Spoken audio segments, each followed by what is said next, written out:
Jewellery मध्ये. इथे खूप खूप छान ज्वेलरी मिळते. तुम्ही पण इथं विजिट करा. थँक्यू. आणि हे आलेले आहेत यांच्या मम्मी आहेत. हा, यांच्या बरोबर ही छोटीशी दीदी आलेली काय आहे. तू काय आणि घेतलं तुझ्यासाठी? तुझ्यासाठी काय घेतलं? नेकलेस. नेकलेस. मम्मीसाठी काय घेतलं?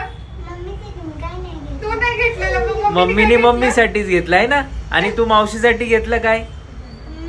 मम्मीनेच मावशी. मम्मीनेच घेतलं मावशीसाठी. हे बघा या दीदीच्या मम्मी आहेत. दोघी पण खूप अशा म्हणजे दोघी पण खूप चांगल्या आहेत. छान बोलतात. टॅलेंटेड आणि ताईंनी पण खूप इथं शॉपिंग छान केलेली आहे. नमस्ते. आम्ही इथे बऱ्यापैकी ज्वेलरी परचेस केलेली आहे आणि छान वाटली ना ताई? व्हरायटी मध्ये इथे ज्वेलरी मिळाली आम्हाला. त्या बाबतीत खूप सारं सॅटिस्फॅक्शन मिळालेलं आहे. धन्यवाद.